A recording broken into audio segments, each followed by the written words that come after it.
Imagine diving into the world of late-night crime, where every bloody scene is a chance to strike gold. This is my life now. I became obsessed with capturing tragedy and selling it to the highest bidder. And no matter what it takes, I'll get it. This is the cost of unrelenting ambition, where success means everything. My story begins at night, with me overlooking Los Angeles, cutting through a fence in a quiet industrial area. A security guard approaches, and I talk to him, trying to gauge the situation, but something in me snaps. Without hesitation, I attack him, taking his watch as if it's a prize, something that validates my existence in this chaotic city. I drive off, taking the wire I had cut, along with some scrap metal, to a local yard to sell it. Desperation clings to me like a second skin. I try to get a job there, but the foreman sees right through me. He tells me they don't hire thieves. A familiar feeling, rejection. It's a constant reminder of my invisibility in this world. As I drive along the freeway that night, I stumble upon something that will change everything. A car crash. Police officers are helping a woman inside, but what captures my attention is the news crew that arrives. Two guys, Joe and Marcus, rush in to film the chaos. They don't seem fazed by the wreckage, just focused on getting the best shot. I ask Joe if he's hiring, but he brushes me off. It's another rejection, but this time, something clicks. This is my way in. This is the world I need to conquer. Back at my apartment, I sit in the dim light, scanning the news channels obsessively, waiting for the footage from the crash. When it finally airs, I feel something stirring inside me, a hunger. I need to be the one behind that camera. I head to the beach, and without a second thought, I steal a racing bike. My mind justifies it. After all, survival is what matters. I pawn the bike, trading it for a camcorder and a police radio scanner. Now, I'm ready. That night, I park on a dark street, listening to the crackle of the police scanner, feeling a strange excitement building in me. I rush to the scene of a call, camcorder in hand, but the police wave me off. They don't see me as part of the action, just another bystander. It frustrates me, but I don't give up. At another shooting, I get closer, too close. The police tell me to back off, but I'm learning. I'm watching how the professionals do it, how they capture chaos in the most visceral way possible. When I finally get footage I can use, I take it to KWLA, a local news station. Nina, the news editor, watches my video, and I see the flicker of interest in her eyes. She pays me $250 for it. For the first time, I feel like I'm onto something. The next morning, my footage is on the news, and it's like a rush, an intoxicating hit of validation. I need more. I study the police codes, immersing myself in the language of crime.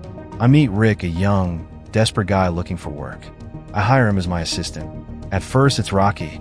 I drive fast, too fast, chasing the next shot. Rick's nervous, but I don't care. I'm focused, determined. We keep arriving late to crime scenes, but I'm learning to get ahead. At one shooting, I break into the house, capturing footage from inside. It's a line crossed, but I don't flinch. This is what it takes. My footage impresses Nina. Night after night, Rick and I chase the chaos, filming the aftermath of violence. At one point, I even move the body of a victim to get a better shot. It feels surreal, like I'm manipulating reality itself, but I brush off the moral implications. All that matters is the footage. The deeper I dive into this world, the more I feel the power shifting in my favor. Joe, the same guy who dismissed me before, now offers me a job, wanting me to run his second news van. I refuse. He's nothing to me now, just another stepping stone. But something more personal is brewing between Nina and me. Over dinner at a Mexican restaurant, I push her, make it clear I want more than just a business relationship. She doesn't say yes, but she doesn't say no either. I know I'm getting under her skin. Then, I miss a big story, a plane crash. Joe beats me to it, and Nina's furious. I feel the weight of failure for the first time since I started this game. That night, as I watch Joe's footage on TV, something inside me snaps. The anger I've been keeping at bay boils over. I scream at my reflection in the mirror, hating the man staring back at me. It's a brief moment of vulnerability, but it passes quickly. I know what I need to do. The next morning, I sabotage Joe's news van. I watch him crash head-on into a power pole, and I film it all. As he's being wheeled into the ambulance, he looks up at me with a strange mix of understanding and disbelief. I know what I've done, and I don't regret it. Later, Rick and I race to a home invasion. We arrive before the police, and as I get closer to the house, I hear gunshots. 2 men flee the scene, and I capture it all, my biggest scoop yet. I hide in the bushes, watching them escape, and when they're gone, I walk into the house with my camera rolling. This is who I am now, cold, calculating, and always chasing the next story. The camcorder rolling, capturing everything in its raw and gruesome state. The first thing I saw was a woman, slumped on the sofa, blood pooling around her.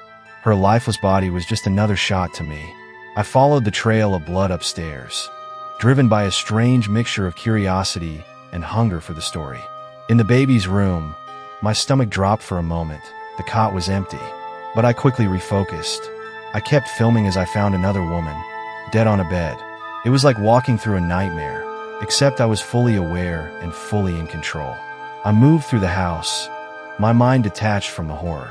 I found a man lying face down in his own blood. Again, I filmed, documenting his final moments.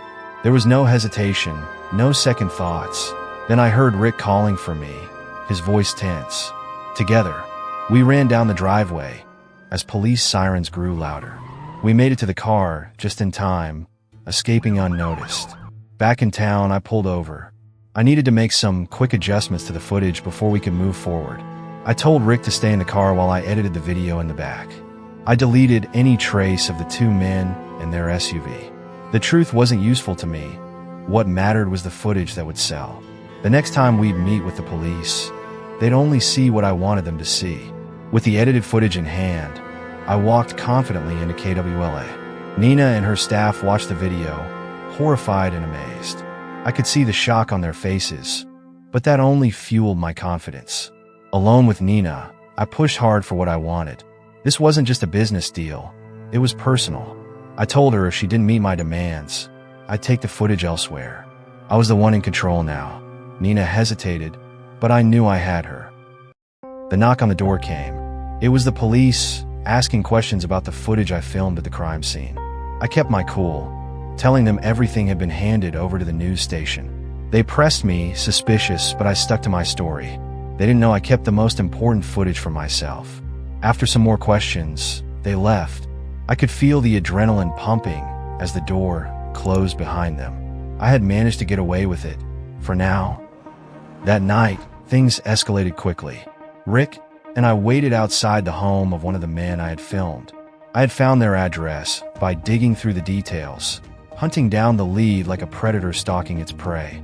Rick was nervous, but I calmed him with promises of a promotion and a cut of the reward money. We weren't just chasing a story anymore, we were staging it. After following the men to a fast food restaurant, I made the call to 911, reporting the killers I had filmed the night before. As Rick set up the camera, I knew this was it, my big moment. The police arrived, and chaos unfolded as shots were fired inside the restaurant.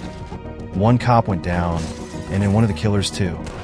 I kept filming, completely detached from the danger. One of the men sped off in the SUV, and I followed. The chase was intense. We ran red lights, narrowly avoiding accidents, but I wasn't thinking about the risk. My mind was focused on one thing: capturing the perfect shot. The chase came to a violent end when the SUV crashed, flipping over. I skidded to a stop and jumped out, camera in hand, already recording. This was my story, and I had orchestrated every moment. As I filmed the wreckage, I knew I had won. This wasn't about news anymore. It was about power. I knew this was it, the moment I'd been building towards. Rick hesitated, but I urged him to get closer, to film the body inside. That was the money shot, but in a split second, the scene twisted. The man in the SUV wasn't dead. Before Rick could react, the man pulled out a gun and shot him. Four deafening cracks rang out, and Rick collapsed, his body hitting the ground with a sickening thud. I didn't flinch. I kept filming, the camera steady in my hands as the man kicked out the windshield and stumbled out. He looked right at me. A second later, another police car pulled up, and the cop shot him dead. The chaos was over, but I didn't stop recording. Rick was lying there, gasping for breath, his life slipping away. He looked up at me. "Why didn't you tell me?" he asked, his voice weak and trembling. He knew. He had figured it out. I knew the man in the SUV wasn't dead, and I had said nothing. I didn't want to lose a good video. I told him, the words coming out as cold as the air that hung between us. I watched the light in his eyes fade, and then it was over. Rick was gone, just another part of the story. I took his camera and walked away, feeling no remorse, no regret, just the satisfaction of getting the footage I needed. Back at KWLA, I showed Nina the footage. Her eyes widened as she watched the scene unfold. The wreck, the shootout, Rick's final moments, everything. She was amazed, speechless even. I could tell she was impressed, but also disturbed, though she didn't say it out loud. I had captured death in its rawest form, and that's what people would see. The detectives arrived right before the broadcast, demanding the footage. Nina refused. She told them it was KWLA's property, and they were airing it. Frank, her assistant, tried to reason with her, pulling her aside to tell her about the cocaine found at the crime scene, hidden under all the blood and bodies. It wasn't just a home invasion, it was a drug robbery. But Nina didn't care. She was learning, evolving. The story mattered more than the facts. Later, at the police station, Frontieri tried to press me during an interview.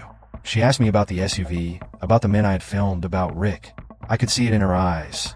She knew I was lying, that I had orchestrated the whole thing, but she couldn't prove it. I spun the story like I had planned, telling her how I had called the police when I saw the men at the restaurant. It was all by the book, carefully crafted, and she knew it. She couldn't hide her disgust, though. She wasn't just angry that I had lied. She was horrified that I had filmed my partner's death without so much as a flicker of emotion. But what did it matter? I had won. She left the room in silence, and I calmly walked out of the station, my conscience as clear as ever. At the end, I stood next to my 3 new employees, admiring the 2 new video production news vans parked in front of us. I had built something real, something powerful. My journey from scrap metal thief to media mogul was complete.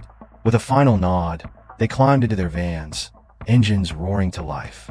I watched them drive off into the night, knowing that this was just the beginning. I wasn't just reporting the news anymore. I was creating it, and nothing, no one, could stop me. You need to understand that success comes to those who are relentless. So, subscribe to this channel and join me. Together, we'll stay ahead of the competition. See you in the next one.